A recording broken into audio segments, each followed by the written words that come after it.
তারা আমার নবীর উপরে ঈমান আনবে, আমার নবীকে সাহায্য করবে। সুবহানাল্লাহ বলেন।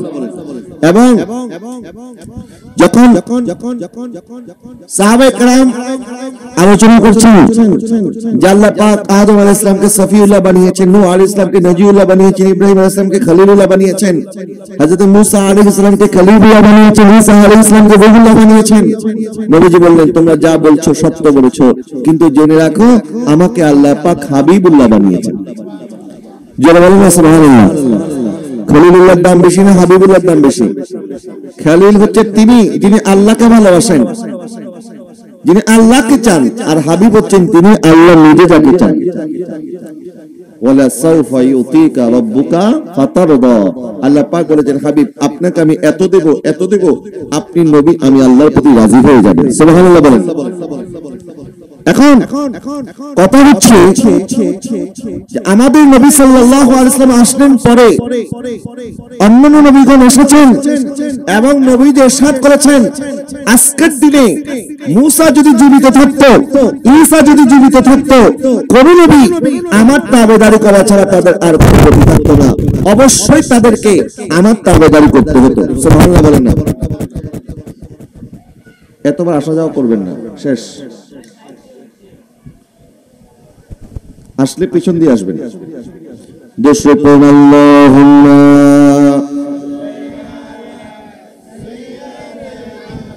মাওলানা মুহাম্মদ ওয়া আলা আলি সাইয়্যিদিনা।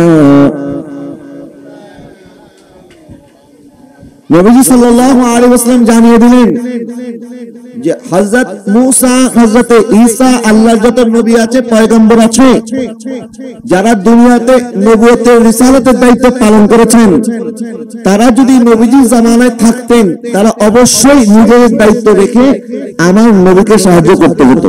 ঠিক কিনা বলেন? এবং আল্লাহ পাক এটা ওয়াদা নিয়েছেন নবীদের কাছ থেকে। আল্লাহ পাক নবীদের কাছ থেকে স্বীকৃতি নিয়েছেন যে দুনিয়াতে যাওয়ার পরে সবাই আমার নবীকে সাহায্য করবেন, এবং এই ওয়াদার বাস্তবায়ন হয়েছে মেরাজের রাজনীতি। যখন আল্লাহ পাক নবীকে নিয়ে যাবেন লা মাকানু সুম্মা দানা ফাতাদাল্লা ফাকানা কাবা কাউসাইনি আও আদনা, আমার নবী সফর শুরু করে দিলেন কাবা কাউসাইনি আও আদনা যাওয়ার জন্য। আল্লাহ পাক মাঝখানে একটা স্টেশন রাখলেন, এই স্টেশনের নাম হচ্ছে বাইতুল মুকাদ্দাস, মসজিদে আকসা।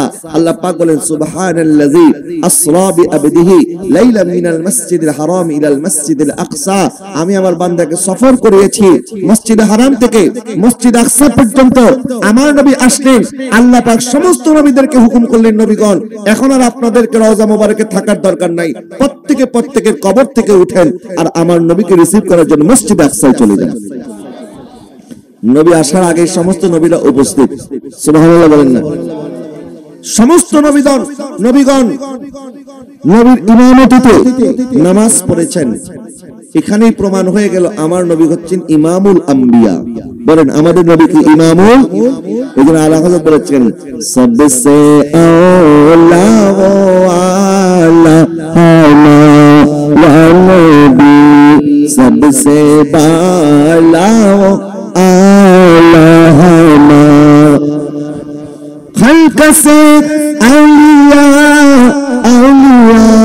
से रसूल और रसूल से आला हमा व नबी सबसे औला व आला हमा। আমার নবী সবচেয়ে বড় নবী। কথা বলতে কিনা? সৃষ্টির মধ্যে আমার নবীর চেয়ে শ্রেষ্ঠ আর কেউ নাই।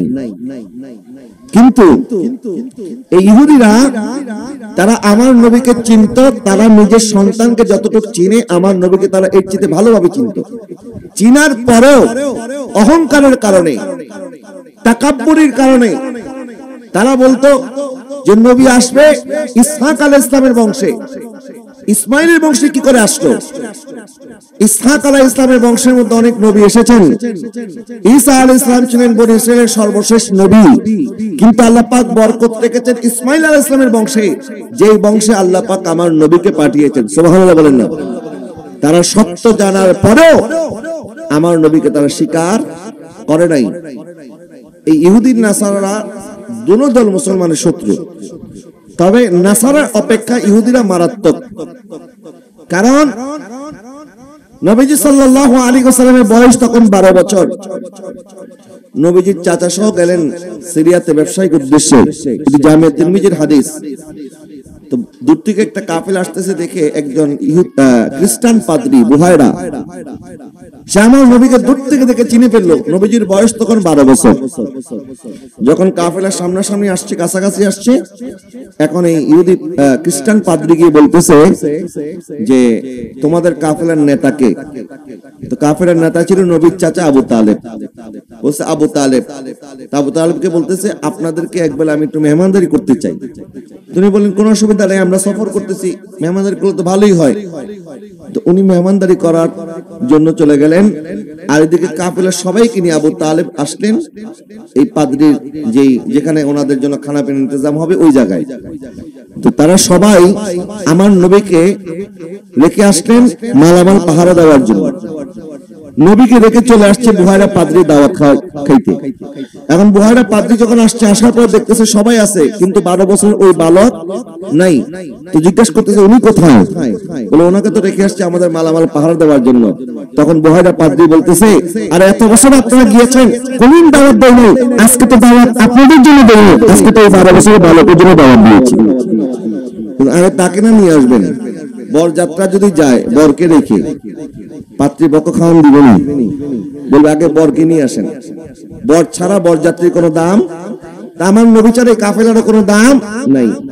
তো যখন তারা আমার নবীকে আনলো, আনার পর নবীজি দেখলেন যেখানে গাছের ছায়া পড়েছে, সবাই ছায়ার নিচে বসে আছে, ছায়ার নিচে বসার মতো আর কোনো জায়গা নাই।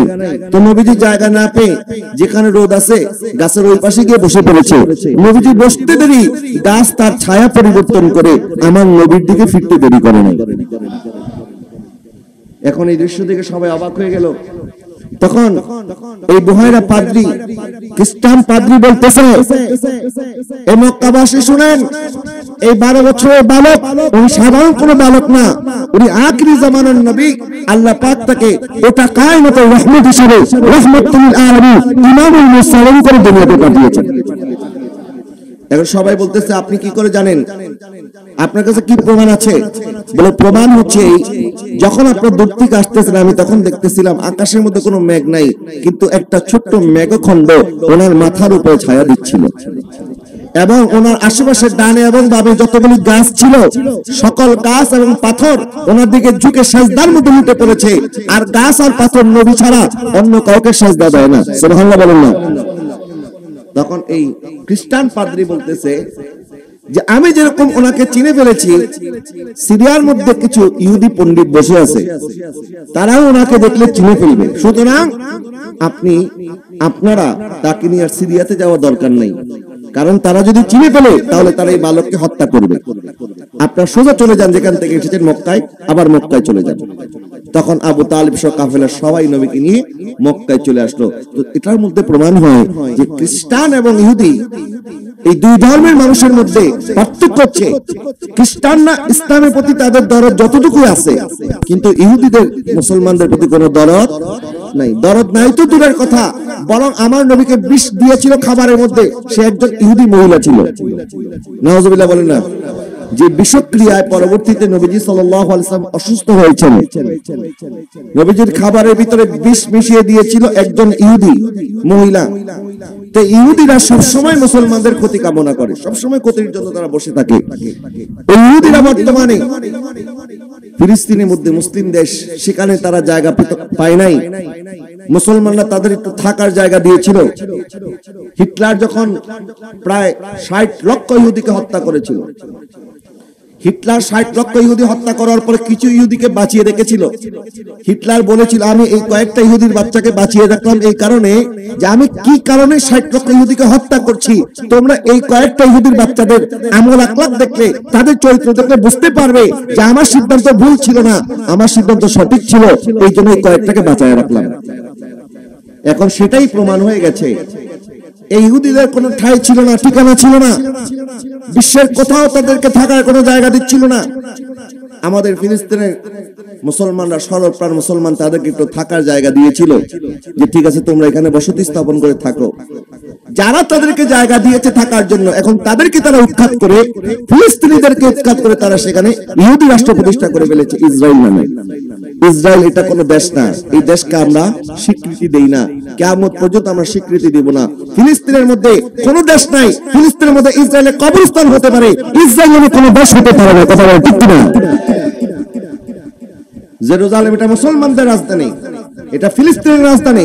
আল-আকসাটা মুসলমানদের, এখানে মুসলমান ছাড়া অন্য কারো কোনো অধিকার নেই। কিন্তু দুঃখজনক ব্যাপার দেখেন, আজকে সিরিয়ার মধ্যে যুদ্ধ বাঁধিয়ে রেখেছে, ইয়েমেনের মধ্যে যুদ্ধ বাঁধিয়ে রেখেছে, লিবিয়ার মধ্যে সরকার উৎখাত করে সেখানে একটা পুতুল সরকারকে বসাইছে। এইভাবে বিভিন্ন মুসলিম দেশের মধ্যে ইহুদি নাসারা বিভিন্ন চক্রান্ত করে যুদ্ধ বাঁধিয়ে রেখেছে, মুসলমান মারামারি করতেছে। আফগানিস্তানের মধ্যে প্রায় 2 দশক যাবত এই মার্কিনীরা দখল করে রেখেছিল। আফগানিস্তানের যত সম্পদ, খনিজ পদার্থ ছিল সব তারা লুটে পুটে খেয়ে ফেলেছে। আমাদের আফগান মুজাহিদরা, স্বাধীনতা যোদ্ধা যারা, মুক্তিযোদ্ধা, তারা আলহামদুলিল্লাহ এই সমস্ত মার্কিনীদেরকে হটিয়ে আফগানিস্তান আবার পুনর্দখল করেছে। আলহামদুলিল্লাহ বলুন না। এদেরকে আমরা সন্ত্রাসী বলবো না। তালেবান সরকার, বর্তমান যে তালেবান সরকার, এটা বৈধ সরকার, যদিও আমাদের দেশ অন্যান্য দেশ এখনো বৈধতা দেয় নাই, এটা রাজনৈতিক কারণ, কিন্তু তারা অবৈধ নয়, বৈধ। আমাদের 1971 সালে মহান মুক্তিযুদ্ধে যারা অংশগ্রহণ করেছে, তারা কি সন্ত্রাসী না মুক্তিযোদ্ধা? বলে না, তারা কি? কেন? তারা স্বাধীনতার জন্য লড়াই করেছে, এই দেশকে বাঁচানোর জন্য, এই দেশের মজলুমদের পাশে দাঁড়ানোর জন্য তারা স্বাধীনতা যুদ্ধে অংশগ্রহণ করেছে। 30 লক্ষ রক্তের বিনিময়ে, 30 লক্ষ বাঙালি রক্ত দিয়েছে, 2 লক্ষ মা বোনের ইজ্জতের বিনিময়ে আমরা স্বাধীন সোনার বাংলাদেশ পেয়েছি। ঠিক একইভাবে আফগানিস্তানের মধ্যে যারা 2 দশক যাবত মার্কিনীদের বিরুদ্ধে লড়াই করেছে, এদেরকে আমরা সন্ত্রাসী বলবো না, বরং এদেরকে আমরা মুক্তিযোদ্ধা বলবো। ঠিক কিনা বলেন? এবং বর্তমান তালেবান সরকার, এরা সুন্নি সরকার, যার কারণে এত বছর আপনারা আমাদের দেশের ওয়াহাবিদের মুখে তালেবানদের বড় প্রশংসা তারা করতো আগে, এখন তারা করে না, আগে করতো। কারণ আগে যে তালেবান ছিল এরা ছিল ওয়াহাবি, আর বর্তমান যে সরকার প্রতিষ্ঠিত হয়েছে আফগানিস্তানে, এই তালেবান সরকার সুন্নি সুফিপন্থী সরকার। এবং এই সরকার গঠন হওয়ার পরে তারা ঘোষণা করে দিয়েছে যে গোটা আফগানিস্তানের মধ্যে কোথাও লামাযহাবি, বর্তমান নামদারি সালাফি যারা, এরা কোথাও কোনো ধরনের প্রচারণা করতে পারবে না। এরা যদি কোথাও কোনো মসজিদে, কোনো মাদ্রাসায়, রাস্তাঘাটে কাউকে এই সালাফিবাদের দাওয়াত দেয়, লামাযহাবের দাওয়াত দেয়, আব্দুল ওয়াহাব নজদির আকীদার দিকে দাওয়াত দেয়, তাহলে তাদেরকে পানিশমেন্ট দেওয়া হবে। এটা আফগানিস্তান সরকার তারা এটা ডিক্রি জারি করেছে এবং বলে দিয়েছে ঈদে মিলাদুন নবী সহ যত বৈধ আনুষ্ঠানিকতা আছে সমস্ত আনুষ্ঠানিকতা এটা পালন করা যাবে। সুবহানাল্লাহ বলেন। আফগানিস্তানে ঈদে মিলাদুন নবী পালিত হয়েছে এবং সেই দেশের যতগুলি মাজার আছে, একটা সময় তালেবানরা তার সমস্ত মাজারগুলি ভেঙে ফেলেছিল। যখন তালেবানের ভিতরে ওয়াহাবি ঢুকে গিয়েছিল তখন তারা ওয়াহাবি ছিল, কিন্তু এখন এই বর্তমান সরকার আসার পর বলেছে কোনো মাজারকে বেইজ্জত করা যাবে না, বেহুরমতি করা যাবে না, প্রত্যেকটা মাজারকে শরীয়ত মোতাবেক পরিচালনা করতে হবে। আলহামদুলিল্লাহ বলেন। তাহলে বর্তমান সরকার যেটা আফগানিস্তান সরকার, নবীজি সাল্লাল্লাহু আলাইহি ওয়াসাল্লাম হাদিসে পাকের মধ্যে ইরশাদ করেছেন, কিয়ামত তক আমার উম্মতের একটা দল সব সময় হকের পক্ষে লড়াই করতে থাকবে, সব সময় তারা জিহাদের ময়দানে থাকবে, জিহাদের ময়দান থেকে তারা পিছপা হবে না, একটা দল কিয়ামত পর্যন্ত। এবং ইমাম মাহদী আলাইহিস সালামের আগমনের পূর্বে খোরাসান থেকে একটা দল যুদ্ধ করতে করতে আসবে। দাজ্জালের বিরুদ্ধে যখন মুসলমানরা ঐক্যবদ্ধ হয়ে যাবে তখন তারা খোরাসান থেকে যুদ্ধ করতে করতে ইমাম মাহদী আলাইহিস সালামের সাথে এসে যোগদান করবে। এই খোরাসান কিন্তু বর্তমান আফগানিস্তান। তাহলে হাদিসের মধ্যে যে ইন্ডিকেশনগুলি পাওয়া যাচ্ছে এবং বর্তমান পরিস্থিতি, এটা যদি আপনি অ্যানালাইসিস করেন, নবী যে ইরশাদ করেছেন যে আমার উম্মতের বিরুদ্ধে পৃথিবীর সকল কাফের মুশরিকরা ঐক্যবদ্ধ হয়ে যাবে এবং তারা ঐক্যবদ্ধ হয়ে মুসলমানদের বিরুদ্ধে এমন ভাবে লড়াই করবে, একদল ক্ষুধার্ত ব্যক্তিকে দস্তরখানার সামনের মধ্যে, দস্তরখানার ভিতরে একদম অনেক ভরপুর খাবার, এই ভরপুর খাবারের মধ্যে এই ক্ষুধার্ত ব্যক্তিকে দাওয়াত দেওয়ার পরে এই ক্ষুধার্ত ব্যক্তিরা এই দস্তরখানার খাবারগুলি যেভাবে চিবিয়ে চিবিয়ে খায়, কাফের মুশরিকরা ঐক্যবদ্ধ হয়ে আমার মুসলমানদেরকে এইভাবে চিবিয়ে চিবিয়ে খাওয়ার চেষ্টা করবে, তারা আমার উম্মতের বিরুদ্ধে ঐক্যবদ্ধ হয়ে যাবে। আজকে দেখেন, যখন ফিলিস্তিনে আক্রমণ ইসরায়েল শুরু করে দিয়েছে, তখন আমেরিকা বলেছে যে আমরা ফিলিস্তিনের পক্ষে, ইসরায়েলের পক্ষে তারা ট্যাঙ্ক পাঠিয়েছে, যুদ্ধ বিমান পাঠিয়েছে, যুদ্ধ জাহাজ পাঠিয়েছে। ইউরোপ বলতেছে আমরা আছি ইসরায়েলের সাথে। এরপরে আমাদের পার্শ্ববর্তী দেশ, আমরা তাদেরকে বন্ধু রাষ্ট্র বলি। ভারত বলেছে ইসরায়েলের পক্ষে আছে, ইউক্রেন বলেছে ইসরায়েলের পক্ষে আছে। এখন তারা সবাই ঐক্যবদ্ধ হয়ে গেছে ফিলিস্তিনের বিরুদ্ধে। কিন্তু আজকে বিশ্বের মধ্যে প্রায় 57টি মুসলিম প্রধান দেশ আজকে মুসলমানদের পক্ষে, ফিলিস্তিনের পক্ষে কথা বলার দরকার ছিল কি ছিল না? কিন্তু আমরা এটা করতে পারি নাই। এটা নবী ইরশাদ করেছেন যে আমার উম্মত তখন সংখ্যায় বেশি থাকবে, কিন্তু আমার উম্মতের বিরুদ্ধে সকল কাফেররা এক হয়ে যাবে এবং তারা ঐক্যবদ্ধভাবে আমার উম্মতের উপরে ঝাঁপিয়ে পড়বে। সাহাবায়ে কেরাম বলেন, ইয়া রাসূলুল্লাহ, হুজুর তখন কি মুসলমানদের সংখ্যা কম থাকবে? নবী বললেন, না, মুসলমানদের সংখ্যা তো তখন বেশ থাকবে, অনেক থাকবে। কিন্তু তারপরে মুসলমানদের এই পরিণতি কেন হবে? নবী ইরশাদ করলেন, মুসলমানরা তখন ওয়াহানের মধ্যে ডুবে থাকবে। সাহাবায়ে কেরাম আরজ করলেন, ওয়ামাল ওয়াহান ইয়া রাসূলুল্লাহ, হুজুর ওয়াহান কাকে বলা হয়? নবী বললেন, হুব্বুদ দুনিয়া ওয়া কারাহাতিল মউত, দুনিয়ার প্রেম, দুনিয়ার লালসা, দুনিয়ার প্রতি আসক্তি এবং মৃত্যুকে অপছন্দ করা, এটার নাম হচ্ছে ওয়াহান। আর আমার উম্মত এই ওয়াহানের কারণে তারা দুর্বল হয়ে যাবে, কাফেরদের বিরুদ্ধে লড়াই করতে পারবে না, শক্তি হারিয়ে ফেলবে। নাউজুবিল্লাহ বলেন না। আজকে দেখেন, আমাদের মুসলিম বিশ্বের দিকে যদি আমরা তাকাই, এই ফিলিস্তিনের উপরে কিভাবে তারা বোমা হামলা করছে, হসপিটাল পর্যন্ত বন্ধ হয়ে গেছে ফিলিস্তিনে। তারা কারেন্ট বন্ধ করে দিয়েছে, তারা পানি বন্ধ করে দিয়েছে, গ্যাস বন্ধ করে দিয়েছে। এই ফিলিস্তিনের মধ্যে এখন মানুষ মানবতার জীবন যাপন করছে। গোটা বিশ্বের মানুষের চোখের উপরে যেন পর্দা পড়ে আছে, তারা দেখছে না।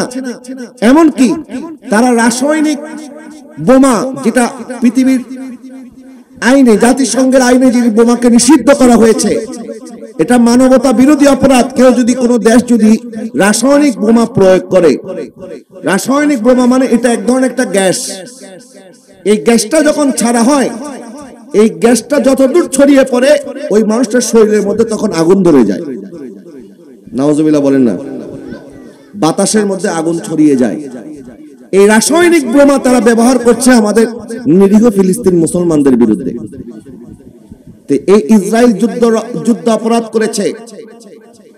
ইভেন জাতিসংঘ পর্যন্ত বলেছে যে তোমরা রাসায়নিক বোমা, এই বোমাবাজি বন্ধ করো, কিন্তু তারা এখন পর্যন্ত বন্ধ করে নাই। কিন্তু আজকে আমাদের মুসলমানরা কি করতেছে? আমরা মুসলমান এখন বিশ্বকাপ ক্রিকেট নিয়ে আমরা উন্মাদনায় আছি। কথা বলেন না, ঠিক কিনা? আমাদের ফিলিস্তিনের মুসলমানরা মরতেছে, আর আমরা এখন বিশ্বকাপ ক্রিকেট নিয়ে আমরা উন্মাদনা করতেছি। এই হচ্ছে মুসলমানদের অবস্থা। এই ইহুদিরা তারা চায় বাইতুল মুকাদ্দাসকে তারা মাটির সাথে মিশিয়ে দিবে, সেখানে হাইকালে সুলাইমানি তারা বানাবে, মুসলমানদেরকে প্রবেশ করতে দিবে না। কিন্তু আমরাও বলতে চাই, আল্লাহর ঘর আল্লাহ যেভাবে রক্ষা করেছিল, তখন কোন মুসলমান ছিল না। আল্লাহ আবাবিলের মাধ্যমে খানায়ে কাবা রক্ষা করেছে, ঠিক কিনা বলেন না? আল্লাহর ঘর আল্লাহ রক্ষা করবে, কিন্তু আমরা কি জবাব দেব? এটা হচ্ছে বড় প্রশ্ন।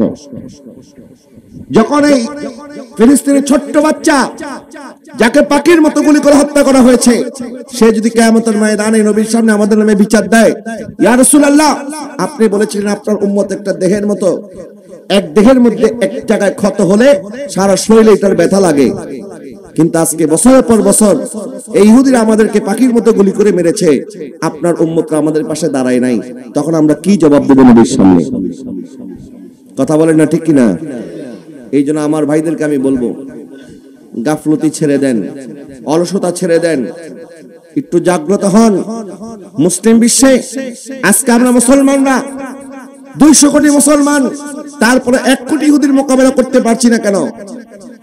কিসের পর্দা আমাদের উপরে? এটা হচ্ছে গাফলতির পর্দা।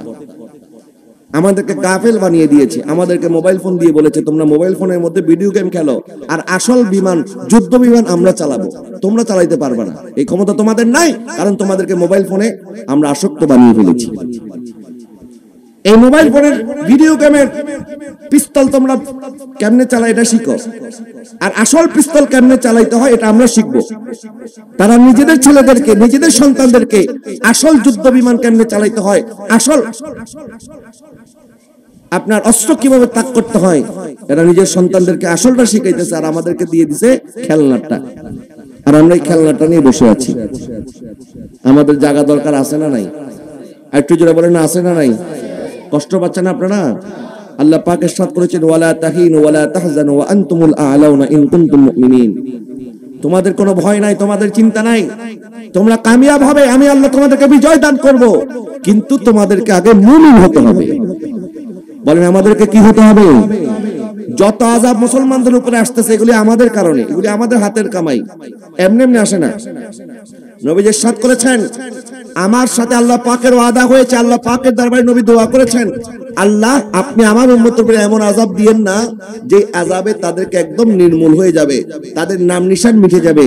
যেমন আল্লাহ পাক অন্যান্য উম্মতের উপরে এরকম বড় বড় আযাব দিয়েছে, তাদের নাম নিশান মিটিয়ে দিয়েছিল তাদের পাপের কারণে, কিন্তু আল্লাহ পাক বলেছেন মা কান আল্লাহু লিউআযিবাহুম ওয়া আনতা ফীহিম, হাবিব আপনি তাদের মাঝখানে থাকার কারণে, আপনার কারণে আপনার উম্মতকে আমি আযাব দিয়ে ধ্বংস করে দেব না। সুবহানাল্লাহ বলেন।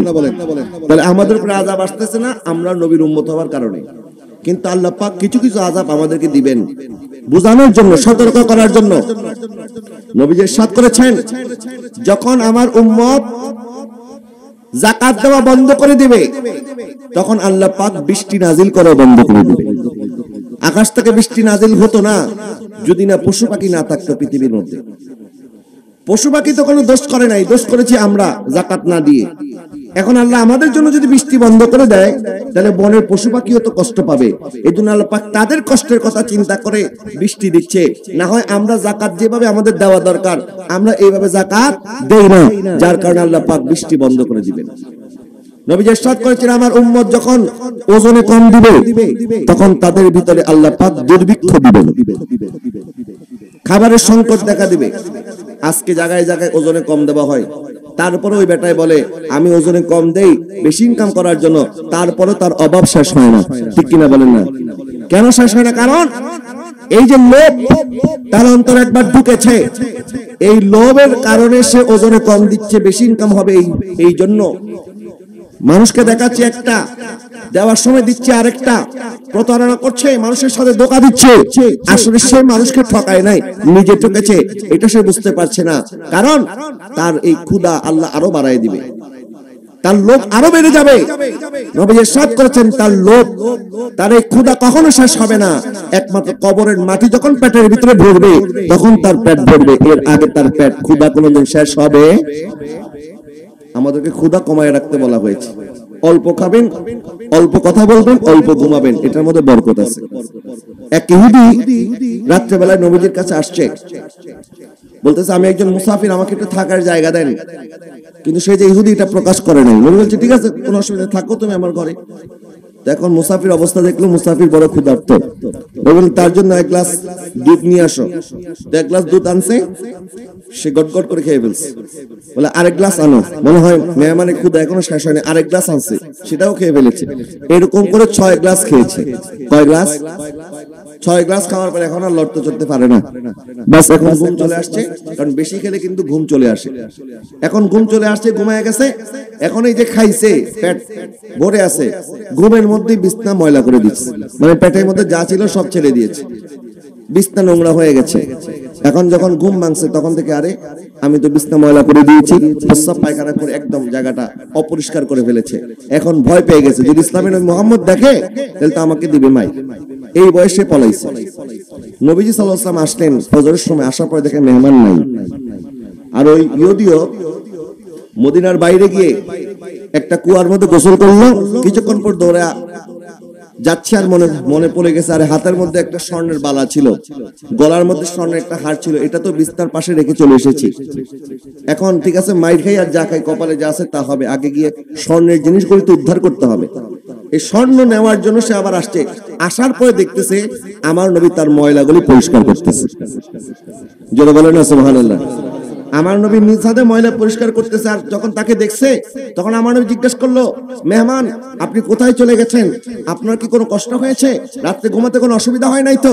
আর আপনি তো আপনার স্বর্ণের বালা আর গলার চেনটা রেখে চলে গেছেন, এই যে আপনার স্বর্ণের বালা আর চেনটা নেন। তখন ওই ইহুদি বলে উঠলো, আর আমি তো কোনো মেহমান না, আমি এসেছিলাম একটু আপনাকে পরীক্ষা করার জন্য। আমি একজন ইহুদি, আর আপনার এত সুন্দর চরিত্র দেখার পর আমি আর ইহুদি কেমনে থাকি? তখন কালিমা পড়ে সাথে সাথে মুসলমান হয়ে গেছে।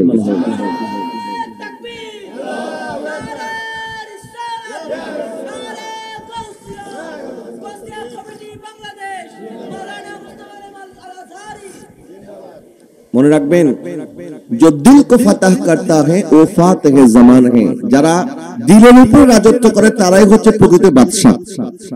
কথা বলেন ঠিক কিনা? কাউকে জোর করে আপনি কোনো কিছু আদায় করতে পারবেন না। জোর করে ভালোবাসা আদায় করা যায় না। আমার হুজুর কিবলা সাইয়্যিদ ইসনাদ মুর্শিদ আলম সৈয়দ মোহাম্মদ সাহেবের সামাদাজিলুল হাতে এই গত ৮-১০ দিনে প্রায় ৪ জন বিধর্মী কালেমা পড়ে মুসলমান হয়েছে।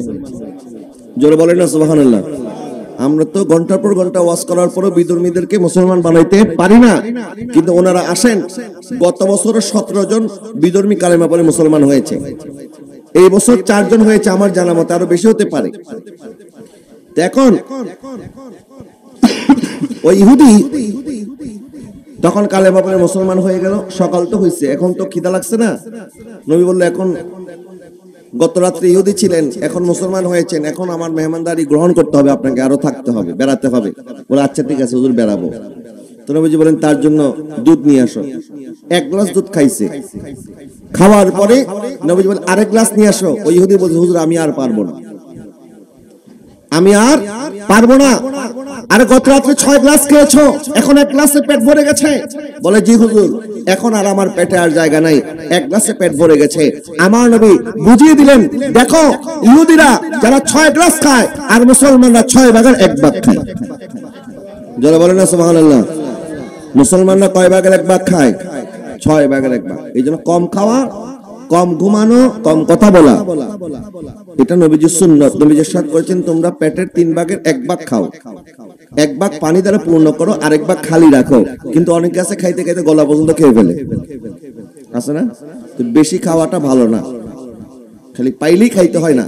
যাই হোক, আমি বলছিলাম নবীজি ইরশাদ করেছেন, যখন আমার উম্মত ওজনে কম দিবে তখন আল্লাহ পাক তাদেরকে দুর্ভিক্ষ দিবে। কি দিবে? দুর্ভিক্ষ। যখন আমার উম্মত ওয়াদা খেলাফ করবে তখন তাদের উপরে কাফের মুশরিকরা রাজত্ব করবে। যখন আমার উম্মত জিনা ব্যভিচারে লিপ্ত হবে তখন আল্লাহ পাক তাদেরকে মহামারী দিবে। নাউযুবিল্লাহ বলেন। 2019 সালে মহামারী দেয় নাই? দিছে। এই মহামারী, ভূমিকম্প, ভূমিধস, তারপরে কম্পন, আসমান থেকে আগুনের গোলা বর্ষণ, আগুনের বৃষ্টি, এগুলো একটার পর একটা আসবে উম্মতের উপরে। নবী ইরশাদ করেছেন, কিয়ামতের পূর্বে আমার উম্মত কিছু পাপাচারে লিপ্ত হবে। এর মধ্যে কি পাপাচার? যে তারা নিজের বন্ধুদেরকে প্রাধান্য দেবে, মা বাবাকে কষ্ট দেবে। বন্ধু একটা কথা বললে এটার সাথে সাথে হাজির। বন্ধু রাত্রে 10টা বাজে যদি বলে, বন্ধু দোস্ত কই তুই, তাড়াতাড়ি আয়, দৌড়ায় বন্ধুর কাছে চলে যায়। আর বাপ যদি বলে রাত 10টা বাজে আমার জন্য একটা ওষুধ কিনে নিয়ে আয়, তোমার ওষুধ তুমি আনো গা, বা রেখে দাও কালকে এনে দিই, মনে আছে না নাই? বন্ধুকে খুশি করবে, মা বাবাকে কষ্ট দেবে। গান বাজনা বেড়ে যাবে, বেহায়াপনা বেড়ে যাবে, অশ্লীলতা বেড়ে যাবে, খুন দর্শন বেড়ে যাবে। যখন এই অবস্থা হবে তখন আমার উম্মতের উপরে আল্লাহ পাক এমন আযাব দিবে যে একটা তাসবিহ ছড়া যদি ছিঁড়ে যায়, তাসবিহর দানাগুলি একটার পর একটা যেভাবে পড়তে থাকে, আমার উম্মতের উপরে আল্লাহর দেওয়া আযাব একটার পর একটা আসতে থাকবে। নাউযুবিল্লাহ বলেন না। আযাবগুলি কি? এই যে ভূমিকম্প, ভূমিধস, আগুনের গোলা, আগুনের বৃষ্টি, সুনামি, মহামারী, একটার পর একটা আযাব আল্লাহ আমাদেরকে দিবেন। এগুলি আমাদের হাতের কামাই, এগুলি আমাদের দোষের কারণে, আমাদের অপরাধের কারণে। আল্লাহ পাক সতর্ক করছেন। আল্লাহ নিজেই পারেন আল্লাহর ঘর বাঁচাতে। আল্লাহ আবাবিলের মাধ্যমে আল্লাহর ঘর খানে কাবা বাঁচিয়েছিলেন। আল্লাহ পাক বদরের ময়দানে 313 জনকে 1000 বিরুদ্ধে আল্লাহ পাক বিজয় দান করেছেন। আল্লাহ সুবহানাহু ওয়া তাআলা মুসলমানদেরকে মাত্র 10 বছরের মধ্যে 8 বছরের মাথায় হিজরতের 8 বছরের মাথায় আল্লাহ পাক মুসলমানদেরকে বিজয় দান করে আবারো মক্কাতুল মুকাররমে ফিরত এনেছিলেন। তো সেই আল্লাহ পাক এখনো তো আছে, বলে সে আল্লাহ কি এখন নাই? আল্লাহর কি ক্ষমতা কমে গেছে? মনও কাঁপে না, নামাজ পড়তে মনে চায় না, নামাজের নূর আমাদের ভিতরে নাই, ইবাদতের তৃষ্ণা আমরা হারিয়ে ফেলেছি। অথচ নবী সাহাবায়ে কেরাম নবীজি সাল্লাল্লাহু আলাইহি ওয়াসাল্লামের ডাকে সাড়া দেওয়ার জন্য নিজের আপন স্ত্রীকে বাসর করে রেখে চলে গেছেন, গোসল করার কথা ভুলে গেছেন। নবী ডাক দিয়েছেন, গোসল করার মতো সময় নাই, চলে গেলেন ময়দানে। ময়দানে যখন শাহাদাত বরণ করলেন, নবীজি বললেন, আমার হানজালার লাশটা কোথায়? তোমরা তাড়াতাড়ি তালাশ করো। নবীজি সাল্লাল্লাহু আলাইহি ওয়াসাল্লামের কথা শুনে সাহাবায়ে কেরাম তালাশ করতে লাগলেন, কোথাও হানজালা রাদিয়াল্লাহু তাআলা আনহুর লাশ পাওয়া যাচ্ছে না। তখন জিবরিল আলাইহিস সালাম বললেন, ইয়া রাসূলুল্লাহ, হুজুর আপনার হানজালা আপনার ডাকে সাড়া দেওয়ার জন্য স্ত্রীর সাথে সম্পর্ক হয়ে গেছে, গোসল করার সময় পায় নাই, গোসল করার কথা ভুলে গেছে, ময়দানে এসেছে, শাহাদাত বরণ করেছে। এখন আল্লাহ পাক বলেছেন তাকে আসমানে নিয়ে যান, আমরা তাড়াতাড়ি গোসল দেই। তার গোসল দিচ্ছে ফেরেশতারা। বলেন গোসল দিচ্ছে কারা? এখন তো নামাজের জন্য ডাকলো আমার ভাইরা আসে না, আর তো জিহাদের ময়দানে যাবে, এটা অনেক পরের কথা। আর জিহাদের আলোচনা তো এখন আমাদের মধ্যে নাই। জিহাদের কথা বললে অনেক আমাদেরকে উল্টা পাল্টা মনে করবে, কিন্তু ইসলামের মধ্যে জিহাদ আছে না নাই? আছে। বৈধ শাসক হতে হবে, বৈধ ইমাম যুদ্ধের ঘোষণা দিতে হবে, সবাই জিহাদের ডাক দিলে হবে না। আমি যদি বলি চলেন সবাই জিহাদে যাই, এখন আমি যদি আপনাদেরকে বলে জিহাদে যাই, এটা জিহাদ হবে না, এটা জঙ্গিবাদ হবে। এটা কি হবে? জঙ্গিবাদ। কিন্তু আমরা সরকারকে বলতে পারি, মাননীয় সরকার যদি চায়, দেশের প্রধান যিনি আছেন, রাষ্ট্রনায়ক যিনি আছেন, তিনি যদি আমাদেরকে সেখানে ফিলিস্তিনের মধ্যে পাঠায়, আমরা বলতে পারি যে আমরা ফিলিস্তিনে গিয়ে আমাদের অন্তরের মধ্যে শাহাদাতের তামান্না আছে, আমরা চাই ইসলামের জন্য নিজের জীবন দিতে। আমাদের প্রধানমন্ত্রী যেভাবে বিভিন্ন দেশে আমাদের দেশ থেকে শান্তি রক্ষা মিশনে শান্তি বাহিনী পাঠায়, আমাদের দেশের সেনাবাহিনীর বিভিন্ন ইউনিট বিশ্বের বিভিন্ন দেশের মধ্যে আফ্রিকা সহ বিভিন্ন দেশে শান্তি রক্ষা মিশনে কাজ করতেছে, ঠিক একইভাবে ফিলিস্তিনের শান্তি রক্ষার জন্য আমাদের দেশ থেকে যদি শান্তি রক্ষী মিশনে কোনো মানুষ পাঠাতে হয়, তাহলে আমরা সুন্নি মুসলমানরা সবার আগে যেতে রাজি আছি। কথা বলেন ঠিক না? সেটার জন্য আমাদের প্রস্তুত হতে হবে না? তাকওয়া, পরহেজগারিতা, ঈমানের তাকওয়া, জজবা বাড়াতে হবে। নবীজি যখন যুদ্ধের ময়দান থেকে ফিরলেন, নবীজি বললেন, আমরা এখন বড় জিহাদ থেকে ছোট জিহাদ থেকে বড় জিহাদের দিকে রওনা হয়েছি। সাহাবায়ে কেরাম আরজ করেন, হুজুর বদরের জিহাদ এত কঠিন ছিল, 313 জন ছিলাম, 1000 মোকাবেলা করেছি। উহুদের মধ্যে প্রায় 70 জন সাহাবী শাহাদাত বরণ করেছে, আর আপনি বলছেন এখন ছোট জিহাদ করে আসলাম, বড় জিহাদের দিকে রওনা হলাম। হুজুর বড় জিহাদ কোনটা? আমার নবী বললেন, তোমার নফসের বিরুদ্ধে জিহাদ করা, এটা হচ্ছে বড় জিহাদ।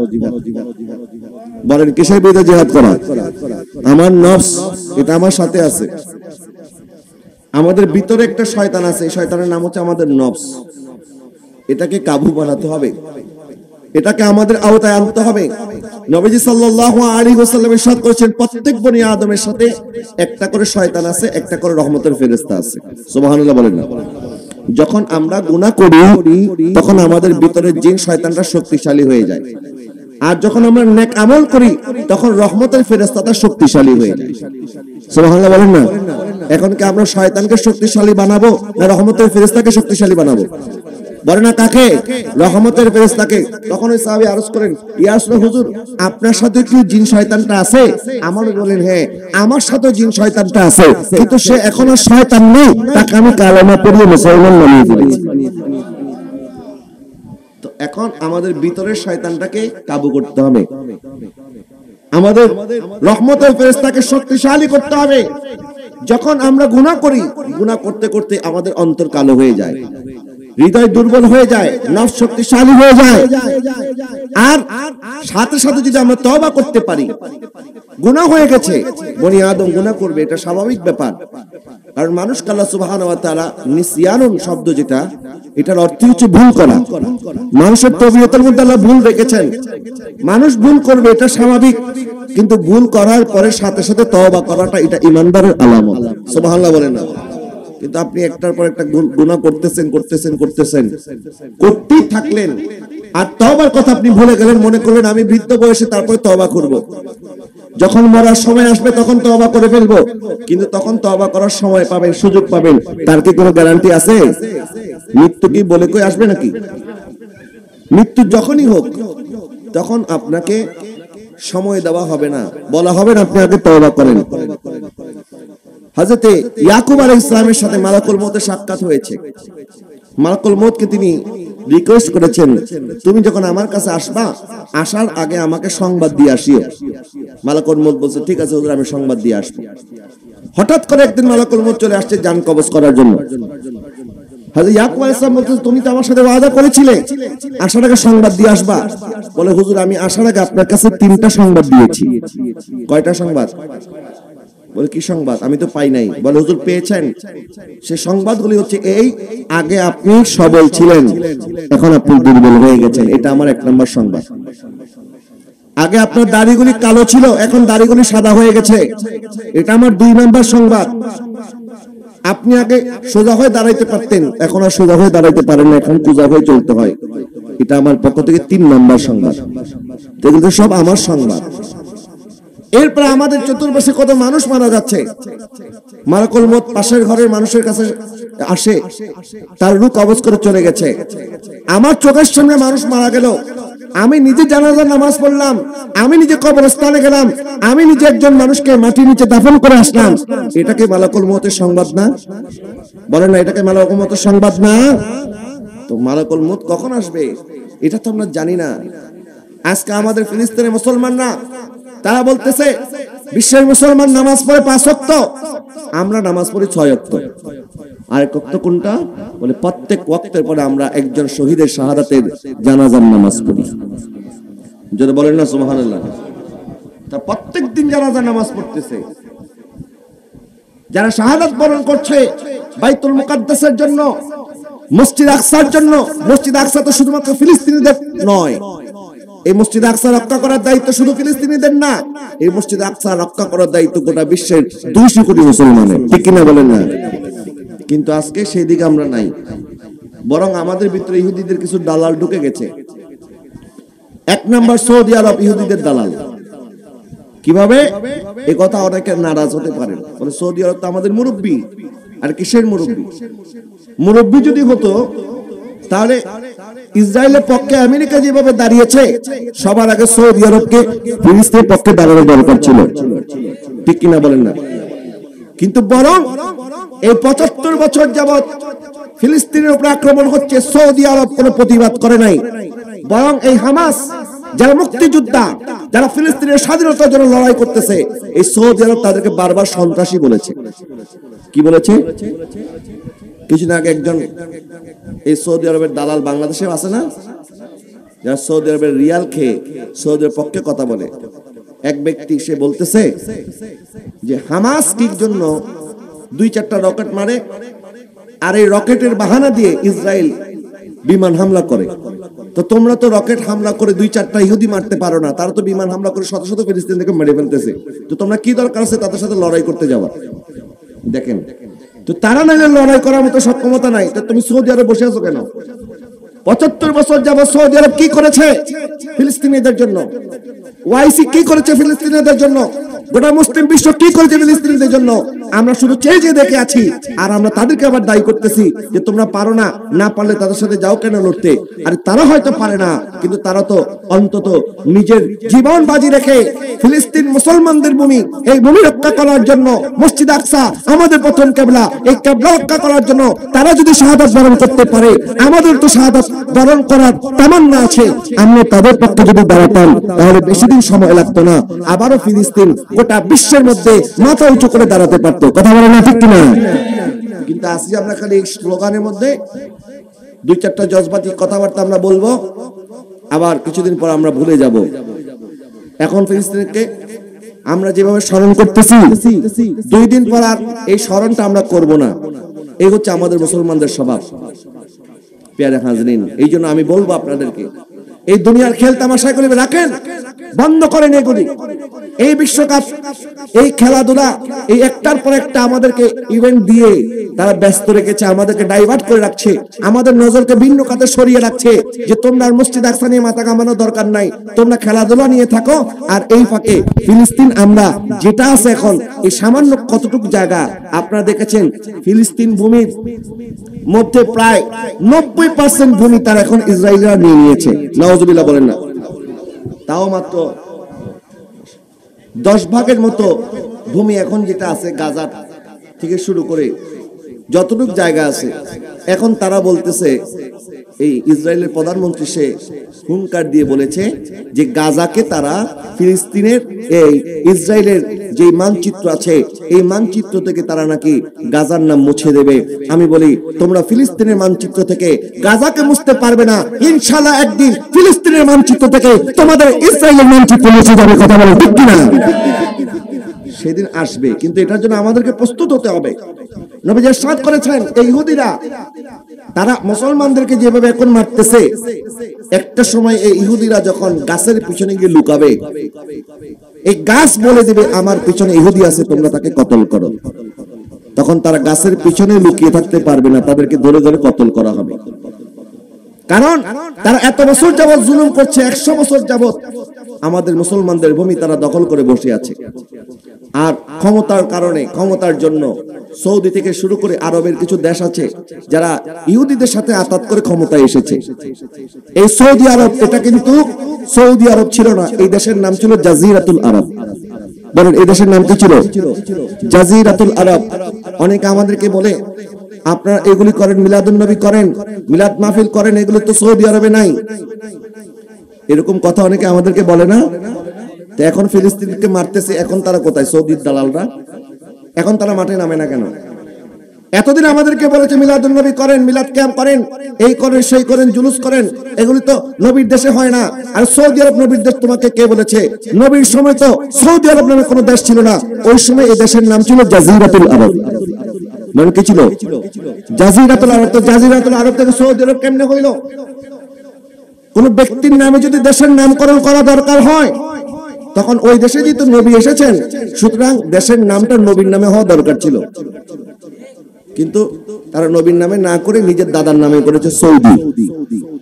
এই সৌদ এবং মোহাম্মদ বিন আব্দুল ওয়াহাব নজদি তারা ডাকাত ছিল, নজদের মধ্যে তারা ডাকাতি করত।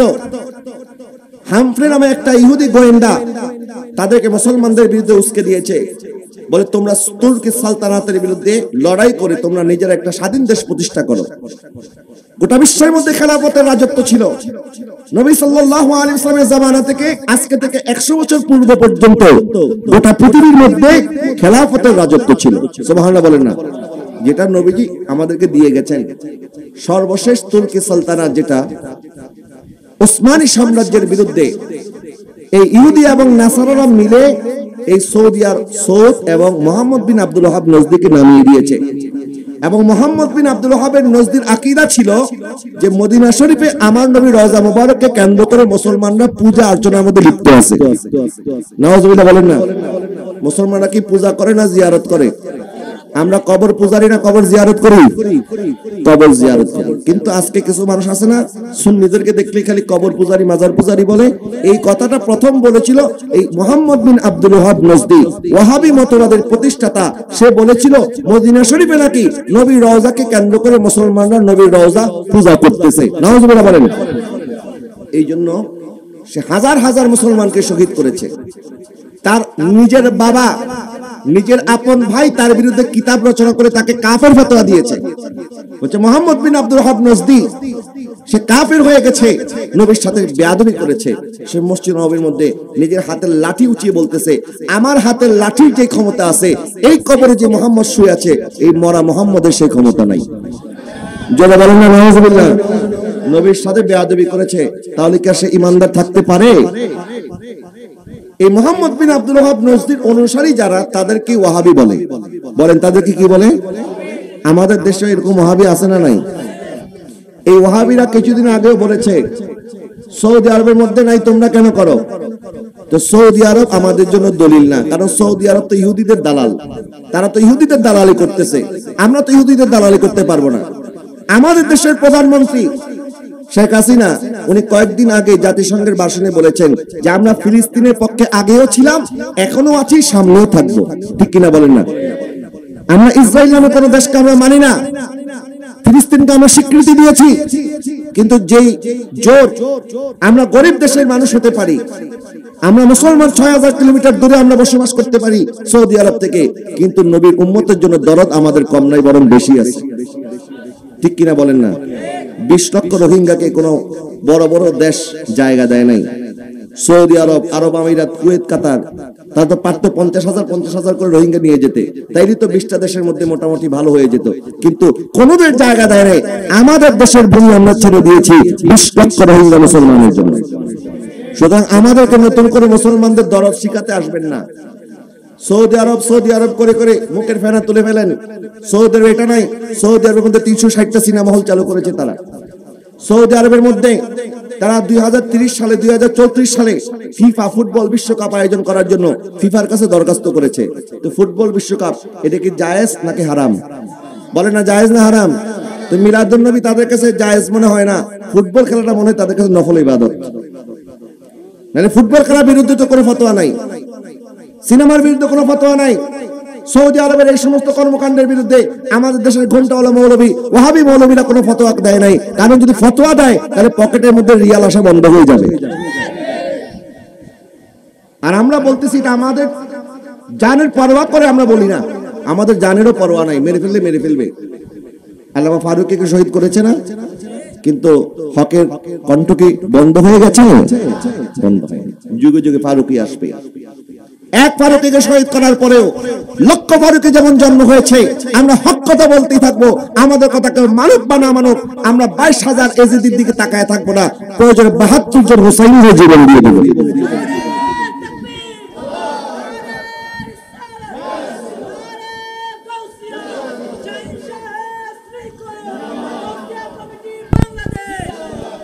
প্যারে হাজরিন, তাহলে এই হক এবং বাতিলের লড়াই আগেও ছিল, এখনো আছে, কিয়ামত পর্যন্ত থাকবে।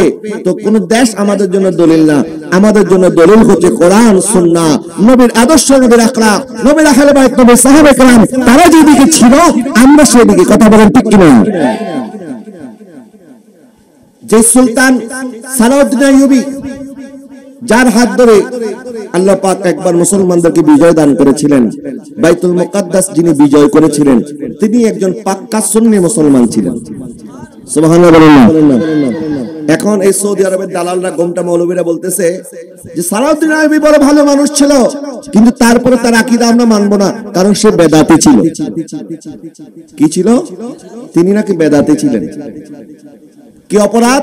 কারণ তিনি মিলাদুন নবী স্বীকার করতেন।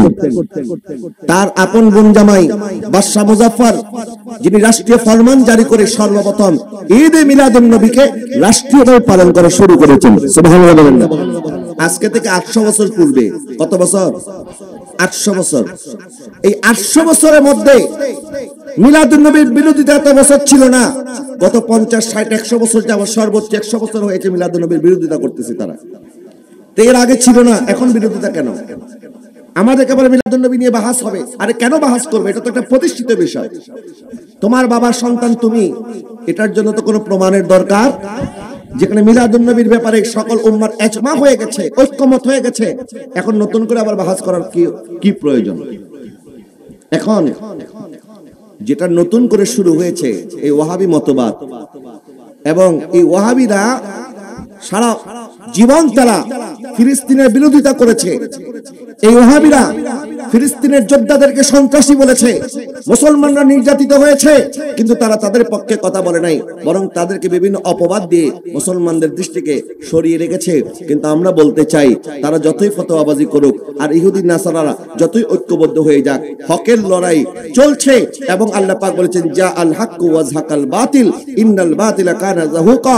আল্লাহ পাক অবশ্যই হককে বিজয় দান করবেন। বিজয় আমাদেরই হবে ইনশাআল্লাহ, বলেন না?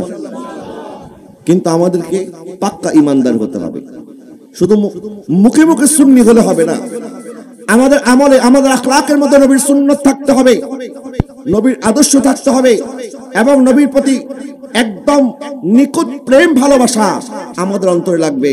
নবীকে জানের চেয়ে বেশি ভালো না বাসা পর্যন্ত ঈমানদার হওয়া, বলে না ঈমানদার হওয়া। এই জন্য যে নবীকে ভালোবাসে তার কথায়, তার আচার, তার আখলাকে, তার চরিত্রের মধ্যে নবীর সুন্নত থাকবে। আর যে মুখে মুখে দাবি করে নবীকে অনেক ভালোবাসে কিন্তু তার আদব আখলাকের মধ্যে কথাবার্তায় নবীর সুন্নত নাই, আসলে তার আদর্শ, তার চরিত্র যেমন, এটা দিয়ে আগে ফরক করতে হবে, পার্থক্য করতে হবে। যেন আমাদের দেশে অনেক খেলোয়াড়দের ভক্ত আছে, খেলোয়াড়দের মতো চুল কাটে, আছে না এরকম? খেলোয়াড়দের পছন্দের জার্সি গায়ে দেয়, তার পছন্দের জার্সি, তার পছন্দের খেলোয়াড় যেই নাম্বার জার্সি পরে সে ওই নাম্বারের জার্সি নিজের গায়ের মধ্যে জড়ায়।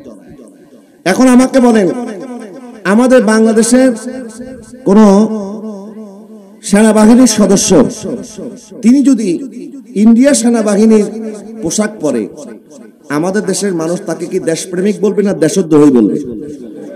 কেন দেশদ্রোহী কেন বলে? আপনি সেনাবাহিনীর সদস্য, আপনি পরবেন বাংলাদেশের সেনাবাহিনীর পোশাক, আপনি কেন ইন্ডিয়ার পোশাক পরেছেন?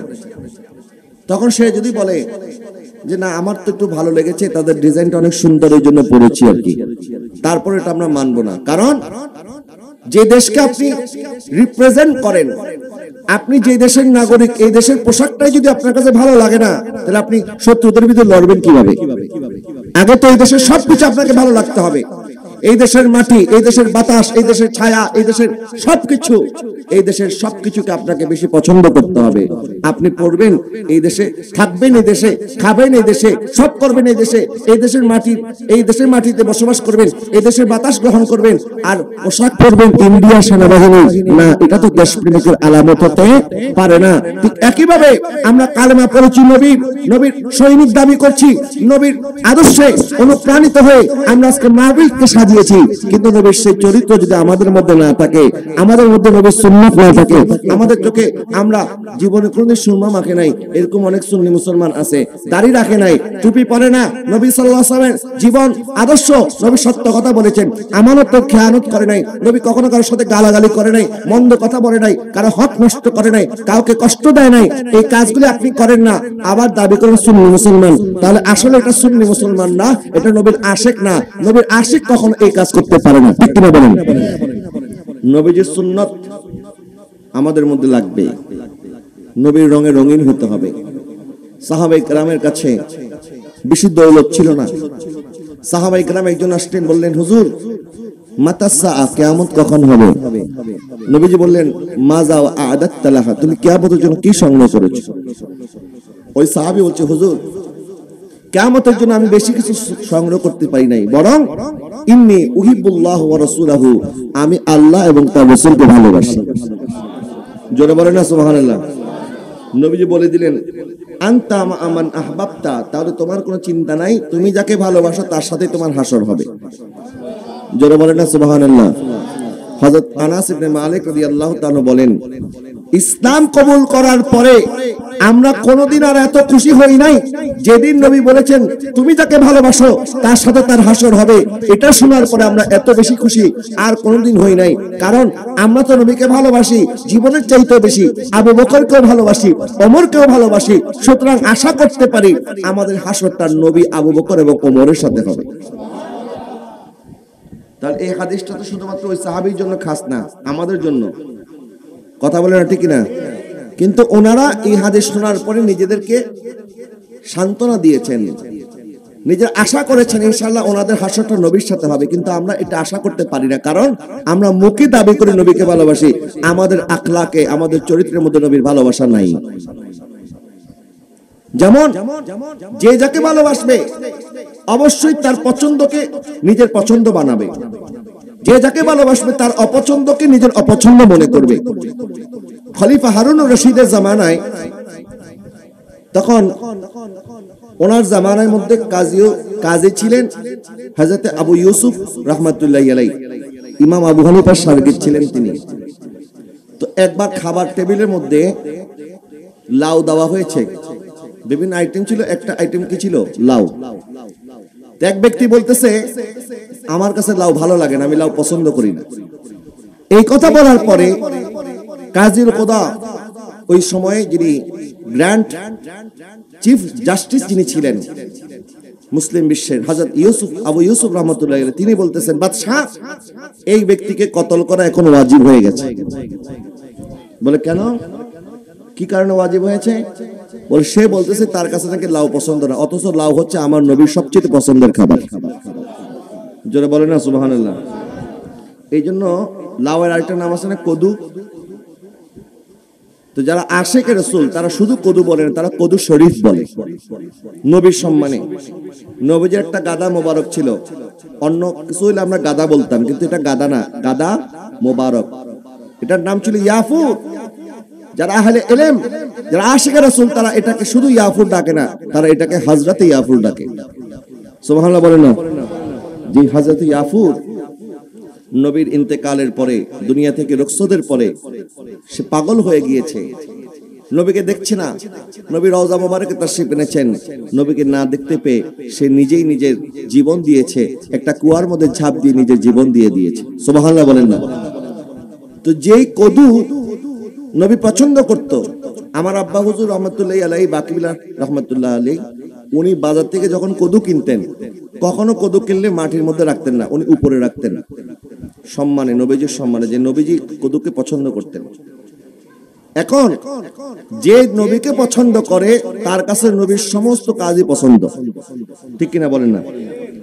নবী যে পাহাড়ে চড়েছেন জাবালে সুর, 3 দিন 3 রাত সেখানে নবী অবস্থান করেছেন। এই জাবালে সুর দামি হয়েছে নবীর কারণে। নবী যেখানে ওহী প্রাপ্ত হয়েছেন জাবালে নূর, এই জাবালে নূর দামি হয়েছে নবীর কারণে। নবীজির জন্য একটি পাহাড় সে দ্বিখণ্ডিত হয়ে গেছে উহুদের ময়দানে, উহুদ পাহাড়। নবী ইরশাদ করেছেন জাবালে উহুদ ইউহিব্বুনা ওয়া নুহিব্বুহু, উহুদ পাহাড় আমাকে ভালোবাসে আর আমি উহুদ পাহাড়কে ভালোবাসি। তাহলে এই পাথর, পাহাড়, এগুলি দামি হচ্ছে কিসের কারণে? বলে না কার কারণে? তাহলে এই দাড়িটাও দামি হয়েছে নবীর কারণে। নবীজির প্রত্যেকটা কাজ উম্মতের জন্য আদর্শ। নবীজি সাল্লাল্লাহু আলাইহি ওয়াসাল্লাম একদম ঘুম থেকে উঠা থেকে শুরু করে ঘুমাতে যাওয়া পর্যন্ত, এমনকি আঙ্গুলের নখটা কিভাবে কাটবেন এটাও নবী তরিকা বলে দিয়েছেন, ঠিক কিনা বলেন না? কিন্তু আমরা এগুলি জানার জন্য আমাদের এতটা আগ্রহ নাই। খেলাধুলার ব্যাপারে ঘন্টার পর ঘন্টা আমরা বসে আছি, যেগুলো আমাদের কোনো ফায়দা নাই। কে কয়টা 6 মারলো, কে কোন ম্যাচে জিতলো, কোন ম্যাচে হারলো, এটা নিয়ে আমাদের ছেলেদের গবেষণার শেষ নাই। খেলা যখন চলে তখন মনে হয় এক একজন সবচেয়ে বিশ্ববিখ্যাত এক একজন খেলার যে আপনার বিচারক, এই বলটা এমনি মারা নাই, কিন্তু এমনি মারলে 6 হতো, এটা এইভাবে দরকার ছিল, আম্পায়ার রায় ঠিক দেয় নাই, ভুল দিয়েছে। মানে এই খেলা নিয়ে এত অ্যানালাইসিস আমরা করতেছি, অথচ নবীজি ইরশাদ করেছেন মিন হুসনি ইসলামিল মারই তারকুহু মা লা ইয়ানিহি, ইসলামের সৌন্দর্য হচ্ছে মুসলমান অনর্থক কাজ থেকে নিজেকে দূরে রাখবে। যেই কাজের মধ্যে কোনো ফায়দা নাই, এই কাজের মধ্যে সময় ব্যয় করার কোনো অর্থ হতে পারে না। কারণ জীবনের সবচেয়ে মূল্যবান হচ্ছে সময়। আল ওয়াক্তু কাসাইফ, ইমাম শাফি বলেছেন সময় হচ্ছে একটা তলোয়ারের মতো। এই সময় তলোয়ারের মতো, সে হয়তো তোমাকে কেটে দেবে, না হয় তুমি তাকে কাটো। অর্থাৎ সময় তোমাকে ব্যস্ত করে ফেলার আগে তুমি সময়কে ভালো কাজে ব্যস্ত রাখো। কারণ যেটা একবার চলে গেছে, আমি 1 ঘন্টা আগে কোনোদিন ফেরত যাইতে পারবো না। আমার জীবন থেকে একটা দিন কমে গেছে, মানে আমার হায়াতের বাজেট একদিন কমে গেছে। আমরা দিন দিন বড় হই না, আমরা দিন দিন ছোট হচ্ছি। আমাদের হায়াতের বাজেট কি বাড়তেছে না কমতেছে? আমরা কবরের দিকে এগিয়ে যাচ্ছি প্রত্যেকটা মুহূর্তে। আমাদের দুনিয়ার যতগুলি শ্বাস নেওয়ার বরাদ্দ আমরা পেয়েছিলাম, এই এক একটা শ্বাস আমরা নিচ্ছি, আমাদের হায়াত থেকে একটা শ্বাস চলে যাচ্ছে। এজন্য আলী রাদিয়াল্লাহু তাআলা বলেছেন মানুষের প্রত্যেকটা শ্বাস তার মৃত্যুর দিকে এক একটা কদম। আমরা বলি আমরা বিদেশে যাচ্ছি, আমরা বলি আমরা শহরে যাচ্ছি, আসলে আমরা কোথাও যাচ্ছি না, আমরা কবরের দিকে যাচ্ছি। বর্ণনা কোন দিকে যাচ্ছি? आगा अपने मौत से कोई बशर नहीं, सामान 100 बरस के पल के खबर नहीं। আমরা 100 বছরের স্বপ্ন দেখছি, কিন্তু আমাদের নিঃশ্বাসের কোনো বিশ্বাস। তাহলে জীবনের বাকি যতটুকু সময় আল্লাহ আমাদের হায়াতে রেখেছেন, আমি জানি না আমার জীবন আর কতটুকু পর্যন্ত আমি থাকবো, কিন্তু এমন হতে পারে এই মাহফিল আজকের জীবনের শেষ মাহফিল। এমন হতে পারে আজকের দোয়া জীবনের শেষ দোয়া, কার হায়াতের বাজেট এখান থেকে শেষ হয়ে গেছে আমরা বলতে পারবো না। গত বছর অনেক মানুষ এই এলাকার মধ্যে বসবাস করেছে, আজকে তারা কবরস্থানের মধ্যে আছে। এই মাহফিল আগে অনেক আলেম ওলামা এসেছে, কিন্তু এখন সমস্ত আলেম ওলামা পৃথিবীতে নাই। এখন হয়তো আমি ওয়াজ করতেছি, আগামী বছর আমি না থাকলে ওয়াজ কিন্তু বন্ধ হবে না, আমার জায়গায় আরেকজন আসবে। আপনি যেই বাড়িতে থাকেন, আপনি মারা যাওয়ার পরে এই বাড়ি খালি থাকবে না, এখানে নতুন কোনো ভাড়াটি আসবে। আপনি যেই দোকানে দোকানদারি করেন, ওই দোকান আপনি মরার পরে বন্ধ হবে না, বরং আপনি মরার পরও নতুন কোনো দোকানদার আসবে। বরং আমি চলে গেলে, আপনি চলে গেলে আপনার আর আমার জন্য পৃথিবীর কিছুই থেমে থাকবে না, কিন্তু আমাকে অন্ধকার কবরে যেতে হবে। এই জন্য পৃথিবীর সমস্ত চিন্তা বাদ দিয়ে আরেকজন আগে, ঠিক কিনা বলেন না? এই জন্য আমি বলবো আমার ভাইদেরকে, নওজোয়ান ভাইরা যারা এই সুন্দর মাহফিল ইন্তজাম করেছেন, এই জওয়ানি দেখবেন কত তাড়াতাড়ি চলে গেছে। অল্প সময় আমাদের জীবন থেকে সময় চলে যাচ্ছে, এই জন্য সময়কে কাজে লাগান। আমার নবী সাল্লাল্লাহু আলাইহি ওয়াসাল্লামের যে দিন আমরা পেয়েছি ইসলাম, এই ইসলামের মতো শান্তির কোন ধর্ম পৃথিবীতে আর আছে? ইন্নাদ দীনা ইনদাল্লাহিল ইসলাম, আল্লাহর কাছে একমাত্র মনোনীত দিনের নাম কি? ইসলাম। আর ইসলাম হচ্ছে গোটা জীবন ব্যবস্থার নাম, গোটা জীবন ব্যবস্থা। শুধুমাত্র নামাজ রোজা হজ যাকাতের নাম ইসলাম না, বরং আপনি কিভাবে চলবেন, আপনি কিভাবে ঘুমাবেন, ঘুমানোর তরিকাটা ইসলাম বলে দিয়েছে। এবং আপনি কিভাবে ওযু করবেন, গোসল করবেন, লেনদেন করবেন, ব্যবসা বাণিজ্য করবেন, বিয়ে শাদী করবেন, মানুষের সাথে কথাবার্তা বলবেন, সমস্ত কথা আমার নবী বলে দিয়েছে। আমাদের জন্য কোনো কথা নবী বাদ রাখে নাই। তাহলে সবকিছু আমাদের জন্য প্রস্তুত আছে, রেডি আছে, শুধুমাত্র আমাদেরকে জানতে হবে। আর আমরা অনেক সময় জানি বেশি, মানি কম, কিন্তু আমাদেরকে যতটুকু জানা হয়েছে এতটুকু যদি আমল করি তাহলে আমরা নাজাত পেয়ে যাবো ইনশাআল্লাহ। বলেন না? একটু দর্শী পাঠ করুন, আল্লাহুম্মা। আমার পরে কি আছে? আমার পরে কি বক্তব্য দিবেন? কোথায় উনি? আমার তো মাহফিল আছে আরেকটা, যেতে হবে। মুহাম্মাদ আল্লাহুম্মা সাল্লি আলা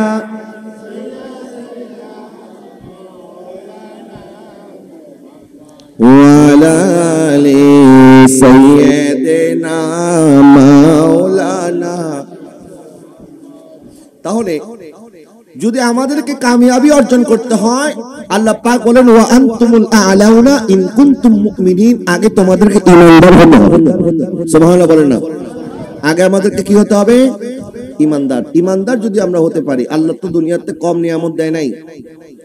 আপনি দেখেন যত স্বর্ণের খনি আছে, যত তেলের খনি আছে, আল্লাহ সব মুসলমান দেশের মধ্যে দিয়ে দিয়েছে, ঠিক কিনা বলেন না? যত খনিজ পদার্থ, অধিকাংশ খনিজ পদার্থ মুসলিম দেশগুলির মধ্যে আছে। নবীজি সাল্লাল্লাহু আলাইহি ওয়াসাল্লাম ইরশাদ করেছেন, আমার উম্মতের সময় এমন একটা সময় আসবে যখন মানুষ কাঁধের মধ্যে যাকাত দেওয়ার জন্য টাকা নিয়ে, পয়সা নিয়ে ঘুরবে, যাকাত নেওয়ার মতো মানুষ খুঁজে পাওয়া যাবে না। সুবহানাল্লাহ বলেন না? খলিফা ওমর ইবনে আব্দুল আজিজ রাদিয়াল্লাহু তাআলা জামানার মধ্যে ওই সময় চলে এসেছিল। খলিফা ওমরের কাছে আফ্রিকা থেকে চিঠি পাঠিয়েছে, হুজুর আমাদের দেশে যাকাত নেওয়ার মতো কোনো মানুষ নাই, এখন যারা যাকাত দেওয়ার তারা তো দিয়ে দিয়েছে, এই টাকা কি করব? তখন খলিফা ওমর ইবনে আব্দুল আজিজ রাদিয়াল্লাহু তাআলা বললেন, তাহলে এক কাজ করো, এই টাকাটা বিভিন্ন মুসলিম যারা টাকার অভাবে বিবাহ করতে পারতেছে না তাদেরকে তোমরা কর্জে হাসানা হিসেবে দাও, যে তোমরা আগে বিবাহ করো, তারপরে আবার আস্তে আস্তে এই টাকাটা তোমরা পরিশোধ করে দিও।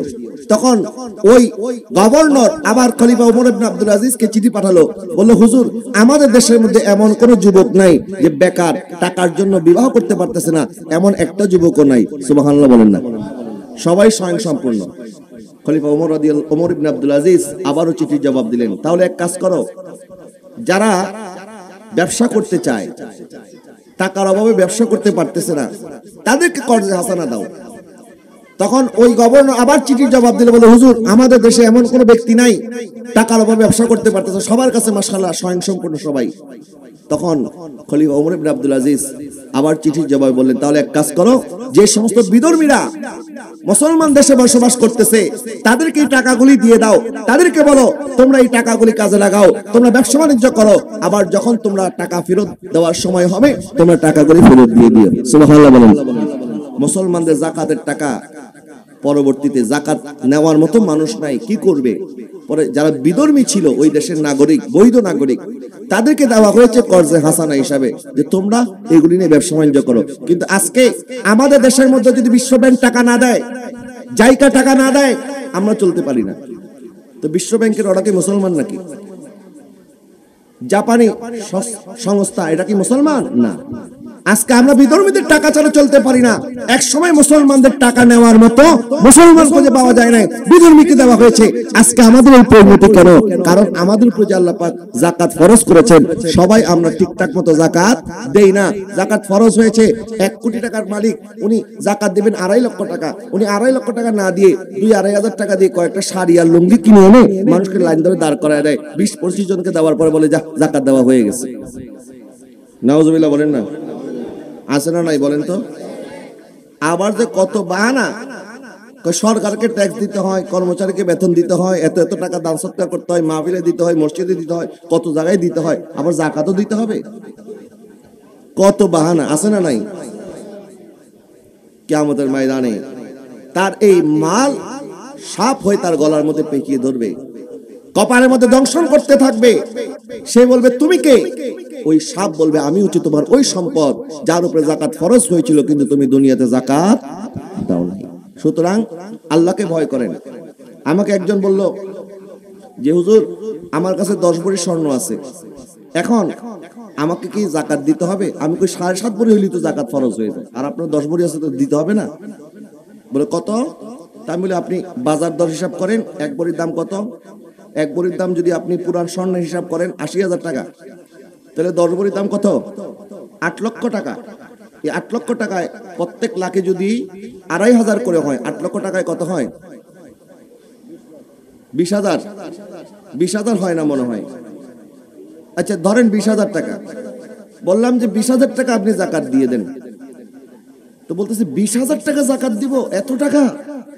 8 লাখ টাকার মালিক আল্লাহ আপনাকে বানাইছে, এটা শুকরিয়া নাই, 20,000 টাকা দিবেন, এটা টেনশন।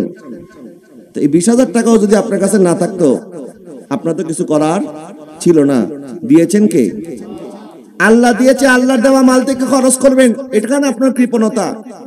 আল্লাহ তো আপনাকে মালিক বানায় নাই, আপনাকে আমানত দিয়েছে, আপনার কাছে জিম্মাদারি দিয়েছে। এই টাকা তুমি ভোগ করো, কোনো অসুবিধা নাই, কিন্তু এই টাকার মধ্যে যাদের হক আছে, অধিকার আছে, এই টাকাটা তাদেরকে দিয়ে দাও। এটাও দিতে অনেকের আপত্তি আছে না নাই? তো আল্লাহ নিয়ামত দিবে কিভাবে আমাদেরকে? বরকত উঠে গেছে। কারণ আজকে এত টাকা ইনকাম করি আমরা, লক্ষ লক্ষ টাকা ইনকাম করার পরেও বলে হুজুর খরচ হয়ে যায়। কোথায় টাকা খরচ হয় টেরও পাই না, কারণ টাকার মধ্যে বরকত নাই। বলে না টাকার মধ্যে কি নাই? বরকত নাই। কারণ এই টাকা আমরা কি হালাল পথে ইনকাম করছি না হারাম পথে ইনকাম করছি, এটা আমরা একবারও চিন্তা করি না। আল্লাহ পাক আমাদেরকে যেন হালাল ইনকামের উপরে জীবন ধারণ করার তৌফিক দান করে, সবাই বলেন আমিন। এবং যে ব্যক্তি অভাব সহ্য করে, সন্তান বেশি, খরচ বেশি, তারপর হারাম স্পর্শ করে না, সন্তানের মুখে হারাম লোকমা তুলে দেয়, আমাকে বলছেন কিয়ামতের ময়দানে ওই ব্যক্তি বিনা হিসাবে জান্নাতে চলে যাবে। তাহলে কষ্ট যেমন করবেন ফলও তেমন পাবেন। নবীজি যখন সাহাবায়ে কেরামকে নিয়ে খন্দকের পরিখা খনন করছে, খাল খনন করছে, কাফেররা দুশমনরা মদিনা আক্রমণ করার জন্য আসছে, হযরতে সালমান ফারসি রাদিয়াল্লাহু তাআলা নবীকে পরামর্শ দিলেন, বলে হুজুর কাফের আসতেছে দূর দূরান্ত থেকে মদিনা আক্রমণ করার জন্য, এখন আমরা মদিনাবাসী তাদেরকে মোকাবেলা করতে পারবো না, কারণ তারা সংখ্যায় বেশি, আমরা সংখ্যায় কম। এই জন্য আসেন আমরা মদিনার চতুর্পাশে, মদিনার ঢোকার যে রাস্তাগুলি আছে এগুলির মধ্যে আমরা খানাখন্দ করে ফেলি, খাল খনন করি, যেন তারা এখানে আর পার হতে না পারে। তো পার না হতে পারলে এরা এখানে আইসা আটকায় যাবে না। আটকানোর পরে যখন তাদের খানা পিনা শেষ হয়ে যাবে, তারা যা নিয়ে এসেছিল এগুলি যখন খাইয়া টাইয়া সব শেষ হয়ে যাবে, তখন তো তারা দুর্বল হয়ে যাবে। যখন তারা দুর্বল হবে তখন আমরা আক্রমণ করব। সুবহানাল্লাহ বলেন না? নবী বলেন বুদ্ধিটা তো ভালোই, খুব ভালো বুদ্ধি। তখন নবীজি সাল্লাল্লাহু আলাইহি ওয়াসাল্লাম বললেন ঠিক আছে চলো আমরা খাল খনন করি। সাহাবায়ে কেরাম খাল খনন করছে, নবী নিজেও হাত লাগালেন, নবীজি নিজেও সেখান থেকে বড় বড় পাথরগুলি সরাচ্ছিলেন। সাহাবায়ে কেরাম বলে হুজুর আপনি তো আমাদের মুনিব, আপনি কেন কষ্ট করছেন, আমাদেরকে দেন। নবী বললেন তোমরা আল্লাহর নৈকট্য অর্জন করার তোমাদের আশা আছে, আমারও তো আশা আছে, আমি আল্লাহর নৈকট্য অর্জন করতে চাই, এই জন্য কষ্ট তোমরা একা কেন করবে, আমি নবীও কষ্ট করব।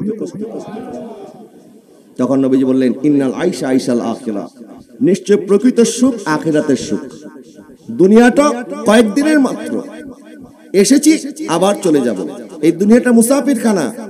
নবীজি ইরশাদ করেছেন, কুন ফিদ দুনিয়া কান্নাকা গারিব, তুমি দুনিয়াতে বসবাস করো একজন মুসাফিরের মতো, কারণ তোমার কোনো নাম ঠিকানা ছিল না।